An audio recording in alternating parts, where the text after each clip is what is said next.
Okay, Sister Susan, kayo ang reader natin. Jel, i-project mo sa yung mga verses.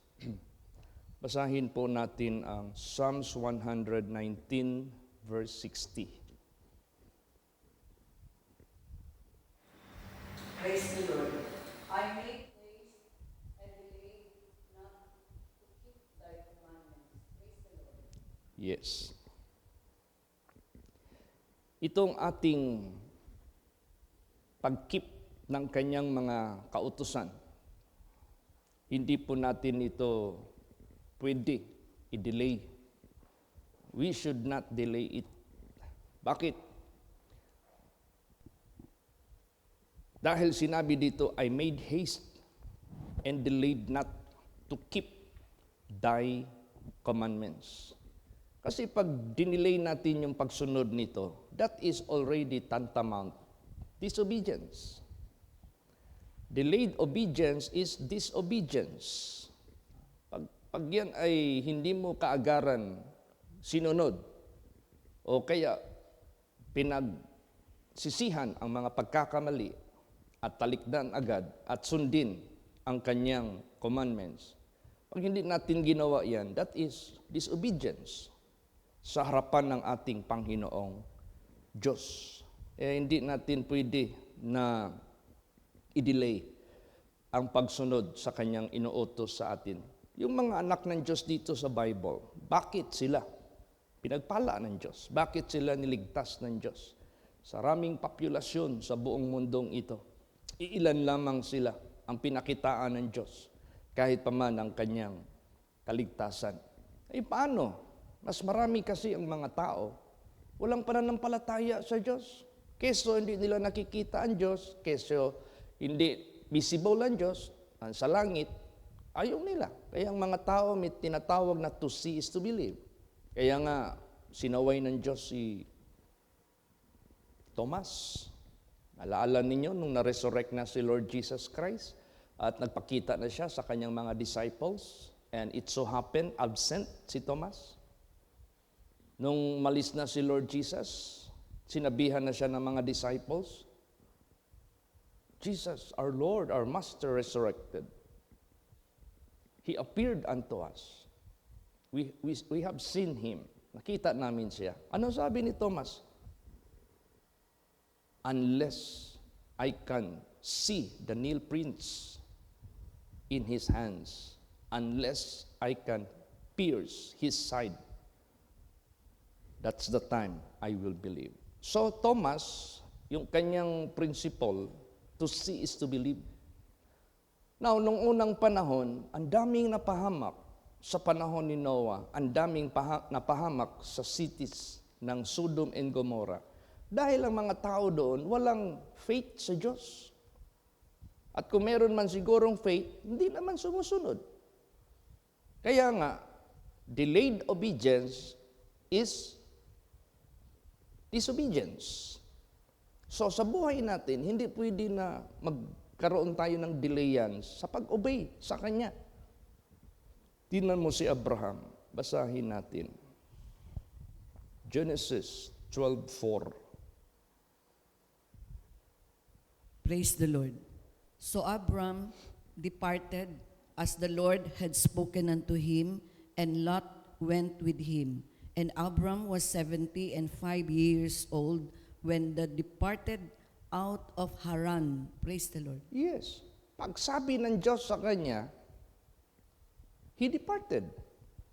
The same time.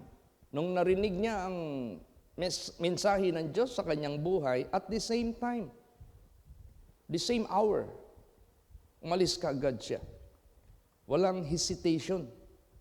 Walang hesitation. Ano pa? Hindi siya nagsabi na, Lord, let me think about it. Isipin ko muna. Hindi. Hindi ganun ang pagsunod natin sa ating Panginoong Diyos na sabihan mo ang Diyos, isipin ko muna. O kaya sabihin natin na mag-pray muna ako 40 days. Hindi. Kaya sa buhay natin, pag magsalita ang Diyos, you move immediately. Praise the Lord. Kumilos ka kaagad. Kaya, tama yun, sinabi talaga dito sa Psalms 119 verse 60, I made haste and delayed not to keep thy commandments. Si Abraham yan na pagrinig niya sa salita ng Diyos sa buhay niya, automatic. So Abraham departed as the Lord had spoken unto him. Automatic. Ginawa niya kaagad. Sino pa? Bakit naging successful ang calling ng Diyos sa buhay ni Paul? Dahil immediate. He answered the call of God. Walang delayance. Kaya nga sinabi diyan, many are called. How many that are called by God to be saved? All people of the world are being loved by God, are being called by God to be saved.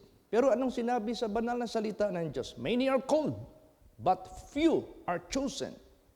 So ibig sabihin yan, hindi lahat immediately answer the call of God to repent, to turn away from their wicked ways, and to obey His commandments.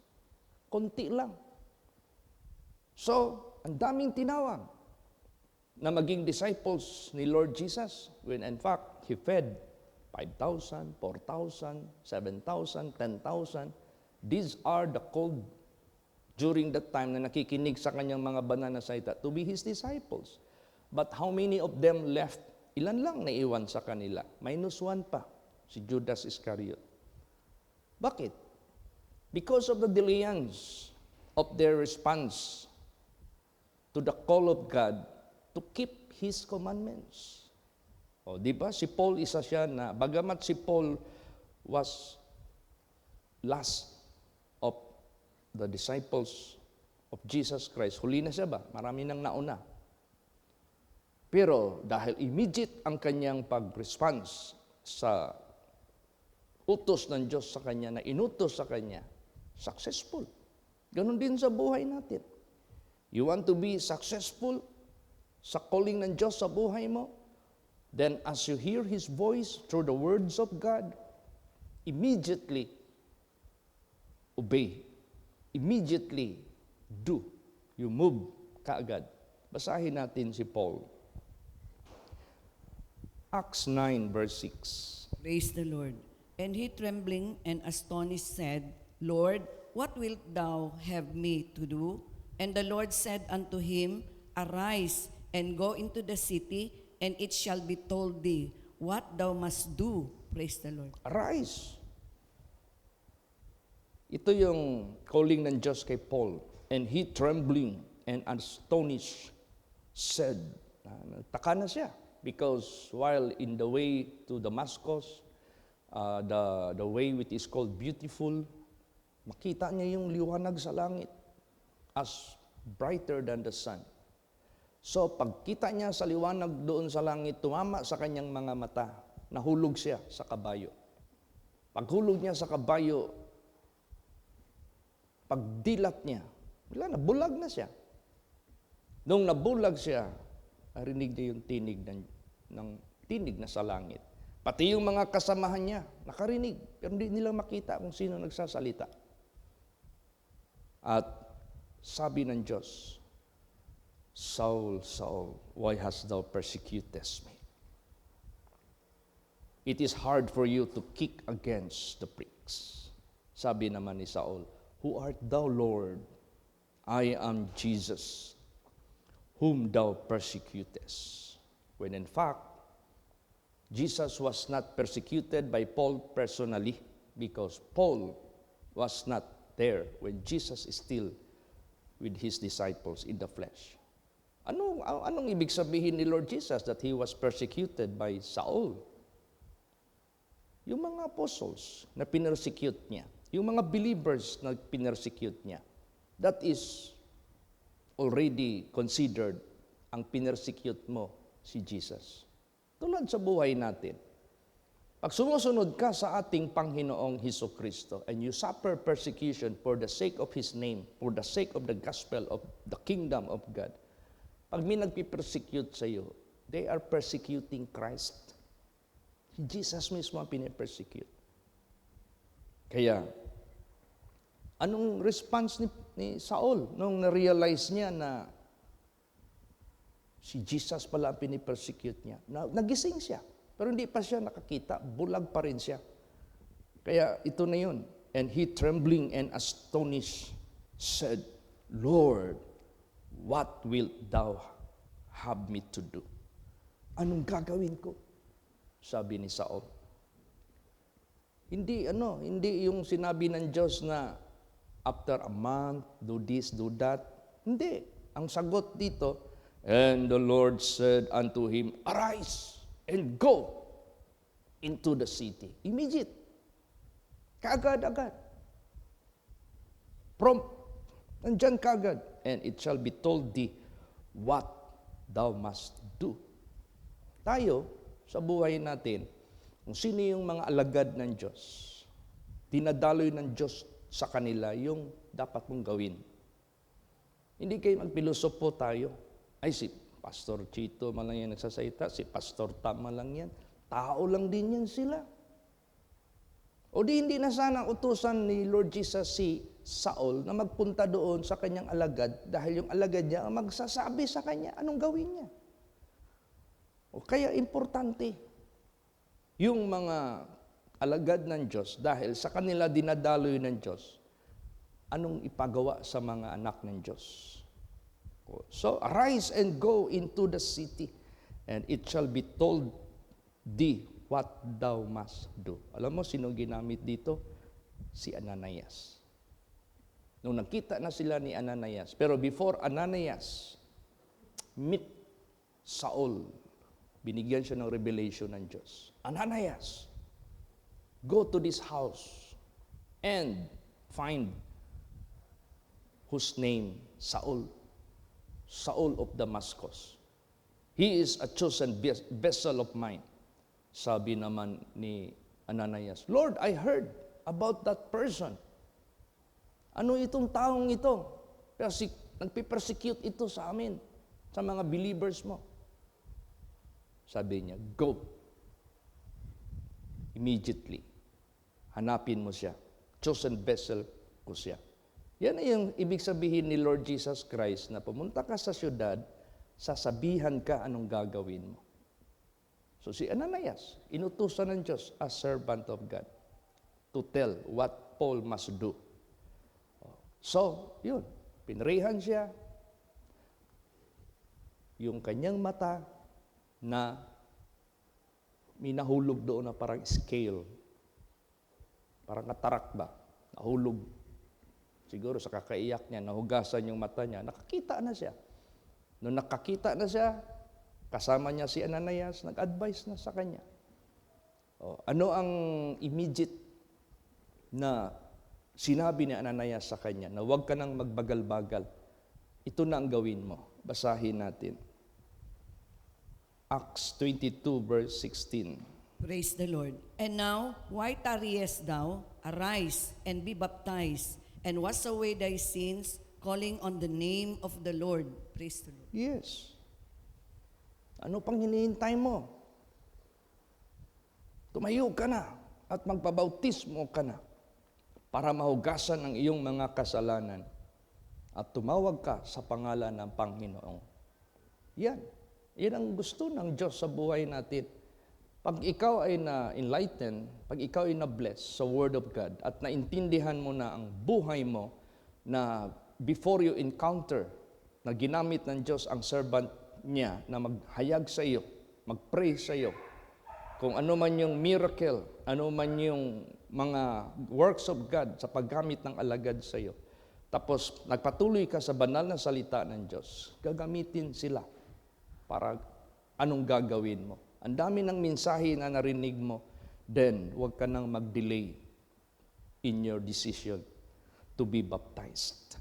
Kasi ang baptism, that is the first act of faith, na kung saan yung faith mo sa Diyos, in-apply mo sa buhay mo, you must be willing to be buried with your old sins.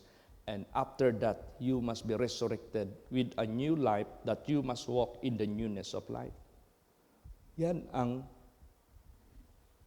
pagsagot natin sa tawag ng Diyos sa buhay natin na maligtas tayo. Yan ang sagot natin sa tawag ng Diyos para mag-serve tayo sa Kanya para sa ibang mga tao. Kasi pag dinidelay natin ito, that is already disobedience in disguise. Alam mo yung disobedience in disguise? Para hindi lang halatado, silent ka lang, pero ang iyo talagang direksyon, ayaw mo lang sundin. You remain undecided to obey. You remain just thinking. Nag-isip ka pa. Nag-doubt ka na. Wala na doon yung I delayed not to keep thy commandments. Dapat hindi ganun sa buhay natin. Praise the Lord. Kaya salamat din ako kay Lord Jesus after I heard the message of God for the first time in my life dito sa holy place na ginamit si Pastora Edith, yung first cousin ko. Siya yung nag-invite sa akin. Dinala ako doon sa Iowa. Pagpakinig ko lang sa Word of God, praise the Lord, I was so blessed. Hindi ko na pinakawalan until dumating ang panahon, binautismuhan ako. So ganun sa buhay po natin. You have to be prompt, no? Kailangan tayo immediate magsagot sa calling ng Diyos. Para sa ganun, hindi tayo ma-charge ng Diyos. Delay is disobedience in disguise. Sino dito na disobedience in disguise? Kunwari, sumunod siya, pero hindi. Basahin natin. 1 Samuel 15, verse 22. Praise the Lord. And Samuel said, Hath the Lord as great delight in burnt offerings and sacrifices as in obeying the voice of the Lord? Behold, to obey is better than sacrifice, and to hearken than the fat of rams. Praise the Lord. Yes. Si King Saul delayed. But that is considerable as disobedience in disguise. Hindi niya kagad sinunod eh. Nag-explain pa siya sa sarili niya. Kayso ganito, good for the sacrifice. Kayso ganito, good for burnt offering. Hindi niya kaagad sinunod. Hindi siya nakapokus kaagad sa inuutos ng Diyos sa kanya. So because of that delayance, that is already considerable disobedience in disguise. Makot ka ng Diyos, delikado. Kaya alam mo, nahatulan ba si King Saul nito? He was judged by God. Pinaalis siya, pinalitan siya ng tao na immediate ang kanyang response sa inuutos ng Diyos sa kanya. Sino pa? Si Lord Jesus mismo, nagpakita siya ng immediate move sa pinapagawa ng Diyos sa kanya. Basahin natin. John 9, verse 4. Praise the Lord. I must work the works of him that sent me while it is day. The night cometh when no man can work. Praise the Lord. Yes. I must work the works of him that sent me while it is day. The night cometh when no man can work. Ngayon, busy ka lang sa araw na ito, hindi mo lang mapansin, didilim na pala. Ngayon, busy ka, marami kang ginagawa, hindi mo alam, gabi na pala. So, hindi mo pwedeng i-delay yan. Hindi pwede. Kasi pagdating ng dilim, hindi ka na makagawa. Ano ba yung dilim, Pastor? Gabi. Kamatayan yan. Buhay pa tayo ngayon. Sa isang iglap, wala na pala tayo. Wala ka na, hindi ka na makakagawa. So habang araw, habang may buhay, immediately, gawin mo na ang pinapagawa ng Diyos sa buhay mo. Pagdating ng dilim, hindi mo lang mapansin, matanda ka na pala. Oh, marami pa namang causes ng kamatayan. Do you think yung namamatay na nakahaya dyan sa anghel po ni Naria, puro matanda? Do you think yung mga nababalita dyan sa news, palagay natin sa mga mainstream media, ang nadidisgrasya dyan na namamatay, puro matatanda. Hindi po. Dami kayang matay sa Venezuela na mga bata. Nakakaiyak nung nagkaroon na ng retrieval, daming bata. Kaya, ang kamatayan, walang respecter of age. Hindi yan nagpipili ng age. Kaya sa buhay natin, hindi pwede natin i-delay ang response natin sa pagsunod sa pinapagawa ng Diyos sa buhay natin. Pag sabi niya, repent for the kingdom of God is at hand. Huwag mong sabihin, Lord, isipin ko muna. Lord, after 40 days na, Lord, matapos ko na lang itong negosyo ko, paglalaki ito. Lord, pag makagraduate na ako ng kolehiyo, huwag. Immediate. Kasi delayance, that is tantamount disobedience in disguise. Kaya ito si King Saul, nahatulan siya sa kanyang kapahamakan. Ano pa? Minsan mananumpa tayo sa Diyos. Tapos hindi mo naman sinusunod na binigay na sa iyo ng Diyos ng kakayahan upang gawin. Example, babae ka. Lord, masama pala magpantalon kasi panglalaki ito. Nandyan pala yan sa Bible. Deuteronomy chapter 22 verse 5. Lord, masama pala ang maglasing. Nandyan pala yan sa Bible. Nandyan pala yan sa Galatians 5:19 to 21. Drunkenness, hindi pala makapasok sa langit yan. Sa Proverbs, strong drink. Yan pala ang magbibigay sa wise person na maging luko-luko siya. Kahit gaano ka katalino sa sanglibotang ito, paglasing ka, maging bastos ka na. Kahit gaano ka kagaling mag-drive, paglasing ka, hindi ka na marunong mag-drive. Kahit gaano ka pugi, yung paglakad mo dito na macho ka, paglasing ka, pabarag-barag ka na, para ka ng asong kalye. So, pinagbawal talaga ng Diyos. Hindi mo pwede sabihin, Lord, tsaka ko na ito talikdan pagkatapos yung piyesta sa amin kasi malapit na ang piyesta, Lord. Darating yung mga barkada ko, magdadala talaga yon. Meron pa naman akong barkada, Lord, galing sa Amerika, nag-chat kami. Magdala daw siya ng mga whiskey, na mga imported. Tsaka na, Lord, hintayin ko muna, 2 months na lang, piyesta na dito. Huwag mong gawin yan. Di mo alam, nakarating ka pa dyan. Yan ang problema ng mundo. Delayance, that is disobedience in disguise. Delikado yan. Kaya pag nanumpa ka na magbagong buhay right away, gawin mo na as God gave it to you the chance to do. Basahin natin Ecclesiastes 5 verse 4. Praise the Lord. When thou vowest a vow unto God, defer not to pay it, for he hath no pleasure in fools. Pay that which thou hast vowed. Praise the Lord. Yes, ano yung word na defer? Don't delay. Don't make it delay. Huwag mo i-delay. To pay, to perform, to do. When thou vowest a vow unto God. Karamihan kasi ang mga vows na ginagawa dyan sa Diyos. Yung bang, Lord, patawarin mo yung kasalanan ko. Narinig ko yung preaching ni Pastor Chito. Mali pala, kasalanan pala, ikapahamak ko pala ito.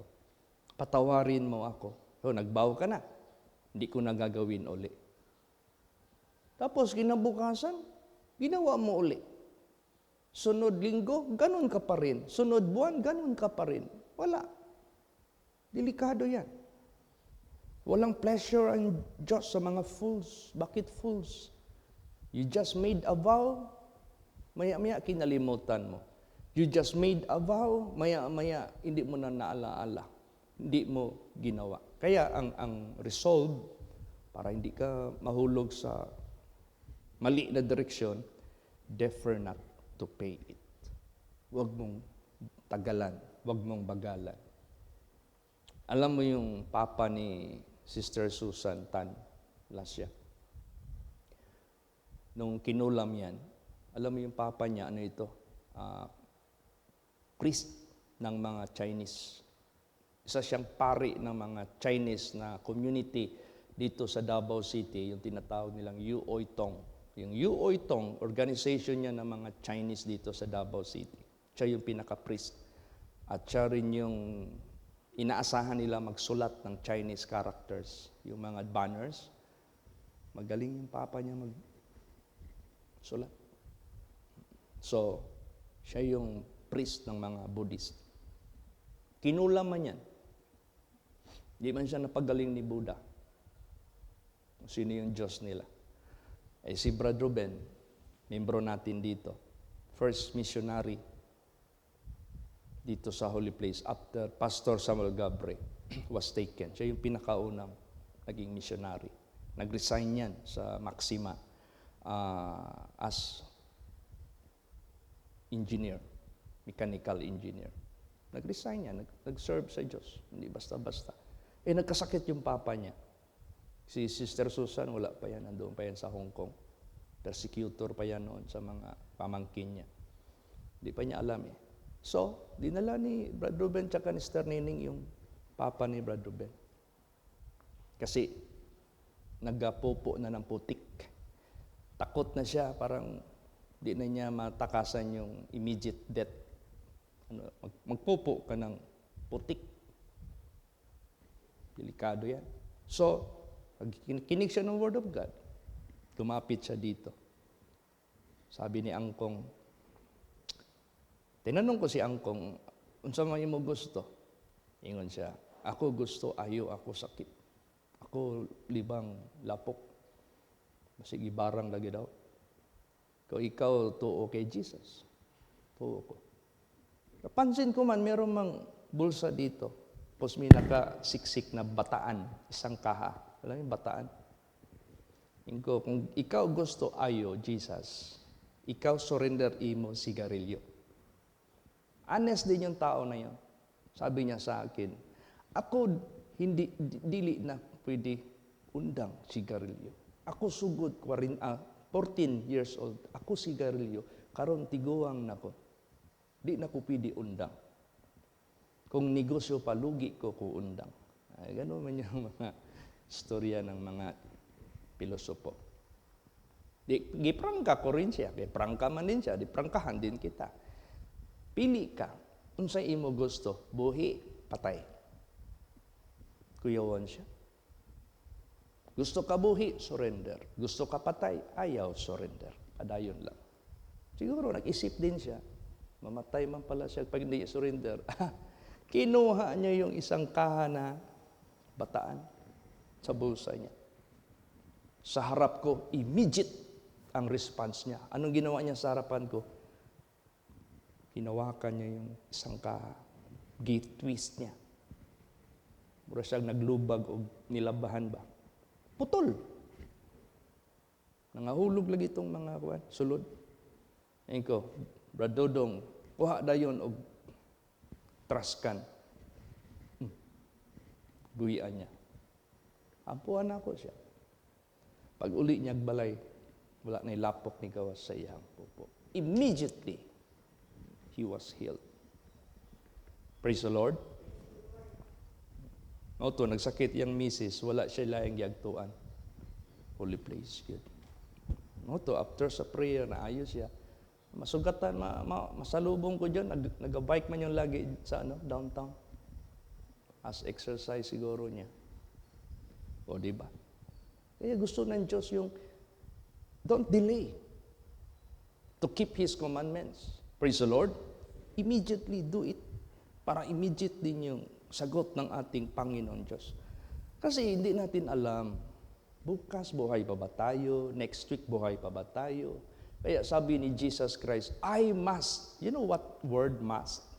Must, meaning to say necessary. Must it is immediate response. I must work the works of Him that sent me while it is day. Habang mihininga ka, when night cometh, when death shall come sa buhay ng isang tao, you cannot do anymore. Wala ka nang magagawa. So, immediate ang gusto ng Diyos. Don't delay kung gusto mo ng assurance ng kaligtasan.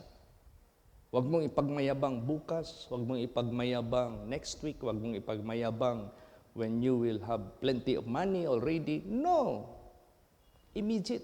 Bakit? Anong sinabi diyan? Proverbs 27 verse 1. Praise the Lord. Boast not thyself tomorrow, for thou knowest not what the day may bring forth. Yes, huwag mong ipagmayabang ang bukas. Ang mga tao na sumakay sa eroplano at na-crash ang eroplano. Bakit? Meron bang history na may na-crash na eroplano? Naku. I-survey mo. Ano mo doon sa itakan. Ano yung takan? I-type mo ba? Sa Google. How many airplanes that crash from this year onward at this present? Alam natin, 19th century, 1900 hanggang 2026. Ay, sabihin ko sa inyo, maglabas yan, ilan? Napakarami. So yung mga sumasakay doon, mga mayayaman yan eh. Lalo't na nung unang panahon. Magsakay yan ng eroplano, magpunta sa ibang lugar for business purpose, for celebration, for visitation, sometimes to migrate, sometimes to work. Marami na yan silang plano.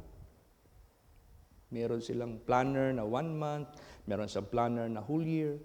Nung na-crash, hindi na nila nagawa yung plano nila. Bakit? They boast tomorrow. Masyado nilang pinagmamayabang na bukas, hindi nila alam, hindi na sila mabubukasan. That is one reason. I'm not threatening you. No. I'm just telling you the real talk. Praise the Lord. Real talk pa niyan. Daming mga napahamak. Pumunta lang sa labas para magbili ng something, hindi na nakabalik. Na hit and run. May iba, nagpupo lang. Siyempre, matigas siguro yung dumi, umutong. Nalagutan ng ugat dito sa bandang liig, aneurysm, patay. See? Hindi mo talaga masasabi. May iba natutulog, walang kaaway, mahimbing ang tulog, maganda ang panahon. Walang lindol, walang bagyo. Bangungot. Ano yung bangungot? Yung giurom. Patay. Cardiac arrest. Kaya, I'm not threatening you, but let the Word of God be our counselor. Ito yung magka-counsel sa atin. Napakaganda ng counsel na ito. Kaya do not boast for tomorrow, for you do not know what it may bring forth. Kung makarating ka pa ba dyan o hindi. Ano pang tinig ng Spirit ng Diyos para sa atin lahat?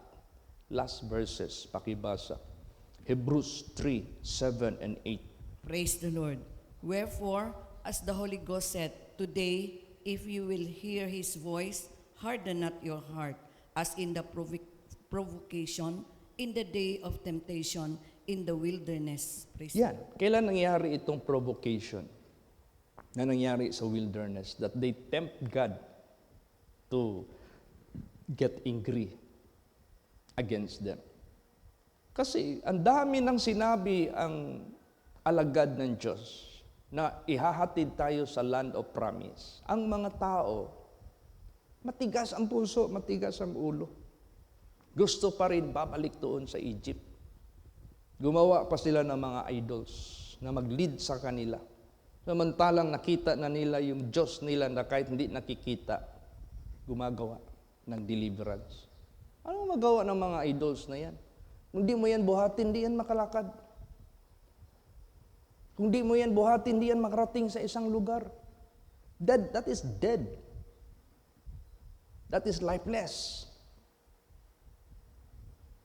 So, therefore, gusto ng ating Panginoon Diyos, let us not tempt God or to provoke God like what happened in the wilderness.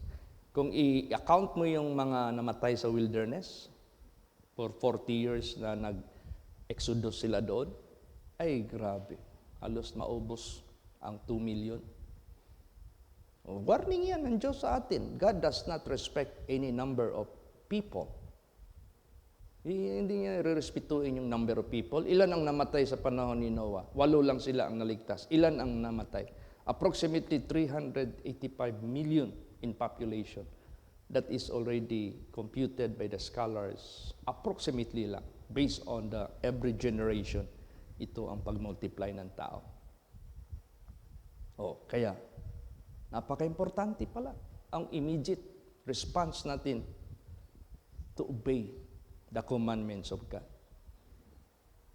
Example si Abraham, example kahit paman si Paul at napakarami pa dito na tinawag ng Diyos. Kaya sabi dito, wherefore as the Holy Ghost said, today, not tomorrow, today, not next week, today, not next month, it's present time. Today, if you will hear His voice. Ngayon, sa araw na ito, habang naririnig niyo pa ang kanyang salita, huwag mong patigasin ang iyong puso. Katulad sa ginawa ng pag-aalit nila sa Diyos na magalit doon sa wilderness. Kaya sa buhay natin, let us have always immediate response to obey His commandments. David said in Psalms 119 verse 60, I made haste and delayed not to keep thy commandments. Praise the Lord. Magsitayo po ang lahat.